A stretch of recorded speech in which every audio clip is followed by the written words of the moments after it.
رسول اللہ صلی اللہ علیہ وآلہ وسلم نے فرمایا، زانی زنا کرتے وقت مومن نہیں ہوتا، شرابی شراب پیتے وقت مومن نہیں ہوتا، چور چوری کرتے وقت مومن نہیں ہوتا، ڈاکو جب ڈاکہ ڈالے یوں کہ لوگ نظریں اٹھا کر اسے دیکھتے ہوں کہ کتنا ظالم ہے،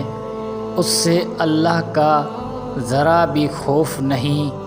تو اس وقت وہ مومن نہیں ہوتا۔